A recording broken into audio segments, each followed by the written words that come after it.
Hey everyone, it's T. Welcome back to my channel. It's been a while since I've been back on YouTube, but I'm back and I wanted to make a video just to talk about my experience as a travel dental hygienist. Please make sure you like, you comment, and subscribe, and you leave me a few comments about things you want to see on this channel. This will be my first video for the year of 2025. It's been super crazy and busy, but let's get into why I decided to be a travel dental hygienist and especially go out of state, and what tips and tricks and experiences I would give you guys about my experience. So I got contacted by a staffing agency through LinkedIn, and the staffing agency is called AB Staffing. I was contacted by them, and they have nationwide dental hygiene, nursing, and other allied health professional positions that they have. And I was just so excited to be contacted by them for a position at MIT Health at Massachusetts Institute of Technology at MIT here in Boston. And I was just so happy. They detailed to me that they would give me a contract and they would discuss more, but they also wanted me to start the process of getting my dental hygiene Massachusetts license started. This process started in like October. I did not officially start the position until like February because I had to wait for my license to be approved. I had to wait for my vacation that I had in January to be over, but they had like wanted me to start immediately. Like as soon as they found me, they wanted me to start immediately. So just so you know, if you plan to be a dental hygienist, a nurse, an assistant, or whatever you want to be in another state, you're required to have a license to practice in that state. We do have something that's called a compact license that is ongoing in certain states, but not every state is covered under the compact license. If you want to know what that is, I will make a separate video about compact licenses. I'm not going to cover that in this video today. But yeah, so I ended up getting contacted by them. The interview process was very easy. They didn't really have much questions to ask me other than like, what is my experience as a hygienist, how many years, what school I've went to, what kind of procedures can I perform, things like that. So nothing that you can't, get through in a regular interview. It was more like, you got the job, but we need to know more about you kind of thing. Make sure you're not a crazy person, So we went through all of that together. And then once they were with me along the way through the whole process of getting my license. It was not an easy process to get my license because I had a New York license as well. And whenever you apply to another state, every state has different guidelines. But in terms of Massachusetts, like when it comes to the North and when it comes to like states like California, they are very strict on their licensing process. So Massachusetts wanted a lot of things from New York that I had to go obtain from New York and send it to them. So it took a while. And then because it started to run into Christmas time, there was people who were on vacation. I was calling every week, every month, calling and messaging and emailing back and forth to the Massachusetts State Board to get my license. And it was just a long process. So, but my recruiters and everybody at my agency was really cool and kept making sure that I was good. So that was out the way. The next thing that I had to work on was my budgeting and also like my process of moving up there.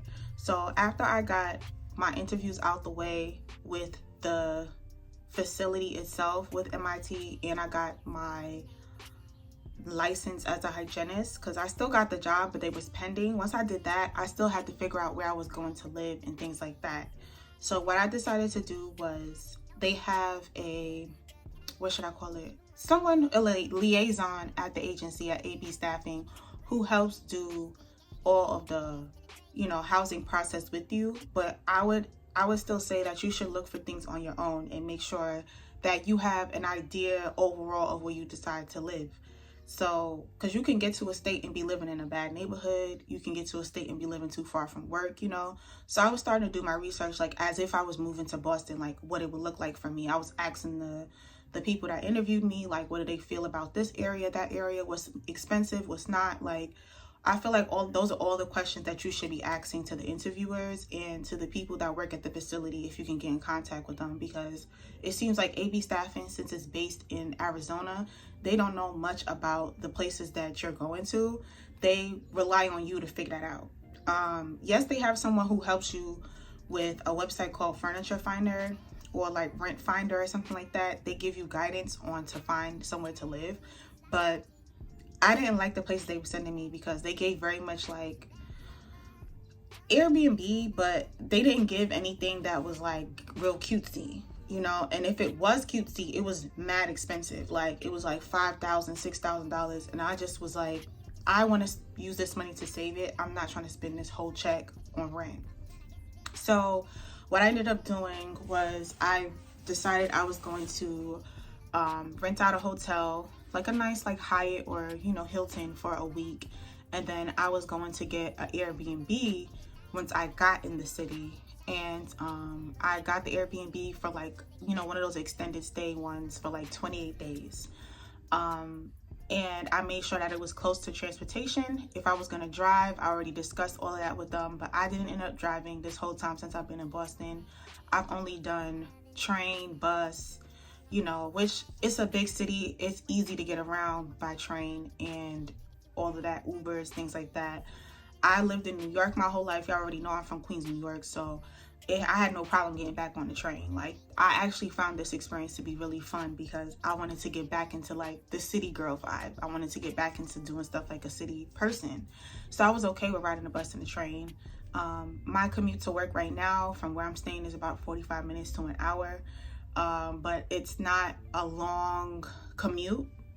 It's just the distance of it and the time. You know, if I was to Uber to work, it's about 15 minutes from here. So, you know, it's just the transportation setup, how it is. But yeah, in terms of my experience overall, I am really happy with my experience. I feel like I was not prepared for the cold though, because since I lived in Florida, since I've been living in Orlando, I have been so warm. You know, I have the ability to get up and go, drive whenever I feel like it. Right now I live with one of my coworkers who introduced me to her godmother, their family, and I'm actually living with them in their home. She had a spare room, so I got furniture and everything to live in her spare room. I felt more comfortable doing that versus paying like $4,000, $5,000 for rent. Like, y'all bugging. Like, I'm not paying that. Like, I do not care. I'm not paying that money. Even if I have it, I'm not paying that. So yeah, so this experience has been great overall. I feel like working at MIT, I was working, let's get into like the actual work experience now. So I feel like working at MIT, I learned a lot. The patient base there is more like students who are working on a PhD. Obviously, they're in the STEM programs. They do have a business school attached to MIT as well. And that business school is called, excuse me, allergy season, excuse me. That business school is called MIT Sloan Business School, which I was actually very interested in going to, but I don't think I'm gonna move back to the north right now. I'm really focused on other things. But yeah, so it's a lot of people between the ages of, in my experience, going and working in their dental office there. You're basically working with the students and the faculty. Everybody's from ages like 21, 18, so maybe even 50 something, because you're also dealing with the faculty, the professors, everybody that works at the school.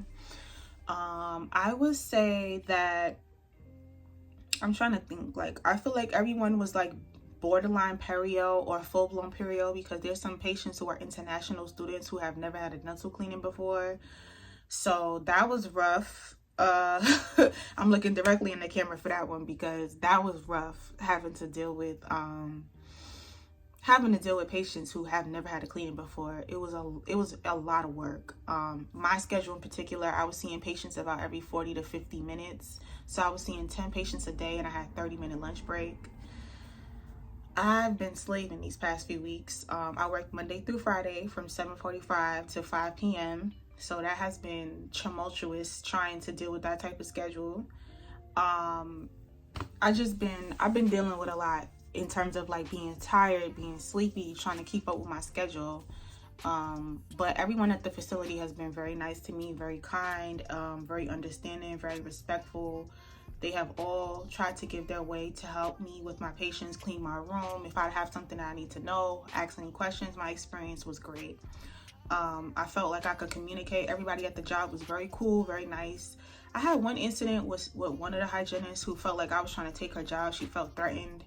But you know how I am. If you know me by now, you watch my channel, you watch my page, my TikTok, you already know how I get down. I stay out of the way. I don't be in nobody's way.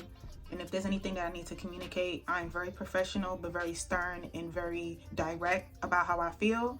And nobody's gonna bully me. Nobody's going to make me feel like I'm not supposed to be there. So nobody can knock me off my spot. Nobody can knock me off my tip. I brought it up to the manager. I spoke to that person directly, and I was like, look, professionally, I don't know what the animosity is. I don't know what the smoke is, the static, the tension is, but cut it out right now, because I'm not that girl. I'm not the one you gonna play with, you know. And it was like little petty things, like she would take the instruments I'm using and like go and put them in another area, and then like ask me like, why am I taking x-rays over there? Oh, don't you have 30 minutes for your lunch break? Why are you still in the break room? It was just like little stuff like, you're not my manager. Don't be clocking me, and I don't need you clocking me, and you're no any supervisor to me, so you don't need to be worried about anything that I'm doing. Mind you, we don't even have each other's schedule up. Like, I don't know what her schedule looks like. I legally don't have access to it. I don't have any access to it on my screen. When I log in with my password on the computer, I have no access to anyone else's schedule but mine, and they keep it like that for HIPAA reasons in their facility for a reason. But somehow she was going and figuring out from other people's computer, being cute and keying with people to try to like go and find out what my schedule was like, so she can go and be like, oh, your patient's here and stuff like that. And it was just like, I stepped right in and I cut that. So ever since then, like I prayed too. I was like, God, Orishas, guardian angels, ancestors, spiritual guides, I say, make sure every time that lady walked past me, her throat burns and her eyes twitch. Don't have her look at me in no kind of way. Don't, you know, like any evil eye that's on me, watch out for me. And literally after that, every time she don't even like, she don't see me like her. I think my prayers worked. Her throat burns, because anytime anybody brings me up, she can't speak on me. So anyway, that was my like only like little thing. But me and this front desk girl, we've been super cool. Everyone was so kind and so respectful of me since I everybody was so kind and respectful of me when I was in school. Yes, I was doing school full-time online through Seminole State College here in Florida. Well, not here in Florida, but in Florida. I go to a community college online for my bachelor's in business. I currently finished my first year there, so yay. I transferred all my credits from all the schools I've went to, and I started school again. Yes, I'm doing my bachelor's in business right now, if you did not know. I have about 3.5 years left because I'm taking my time. I'm doing it part-time. But yeah, so I was coming home from work, getting on my laptop, doing my math homework. I was taking integrated algebra this semester. I took writing and business, and I took business and information systems, which is about like cloud systems and, you know, all that stuff. Shout out to ChatGPT though. Shout out to ChatGPT, because that's really what saved me, okay? But yeah, my experience was difficult when it came down to that, because I had to try my absolute best to try to stay focused, because all I wanted to do is sleep when I got home. Because imagine seeing 10 patients and some of them being like really hard to work on, and I'm doing like a very quick paced schedule, taking that hour commute back home, and then getting on my laptop and doing homework and cooking and cleaning and trying to just be a person. Oh my God. From January to like about 3 or 4 weeks ago, I have been so tired. I have not been able to really do anything. So I just been wanting to be in rest mode, you know? But yeah, I'm just so grateful for the experience. I passed all my classes, thank God. I fought for my life. I had to bring my laptop to work a few times so I can do homework after work at the school to stay focused. So the people at the job were so thankful, were so grateful. I'm so grateful for them, because they were so nice to me. They did not have to let me do homework sometimes, and they were so nice to me. Like, even down to my final class, I was I cried my final class, especially for the math one, because I was about to fail. I had so much tumultuous things going on while I was doing my math. And y'all know I'm not good at math, so that was so hard for me. But we passed. I got A's, I got a C. I'm doing good. Yeah, I think I'm gonna have to make a part 2 of this video because I feel like I've been talking. And I will break down exactly how I decided to save my money and how I went about it and everything in the next video. Bye. Thank you so much for watching, and I hope you guys take care of yourselves. If there's any questions you have, please send me a message, or you can email me, leave a comment. And I'm just so appreciative of you guys being on here, sticking with me. I know I don't post all the time because I'm just so busy, but I am trying to stay consistent when it comes to this summer. I don't care what my background looks like or where I'm at, I'm gonna post. That's just what it is. I'm gonna put some makeup on and I'm gonna post. So yeah, I'm gonna make a second video really detailing what I said I was gonna do. And yeah, thank you so much for watching. Like, comment, and subscribe, and I'll see you guys next time. Bye.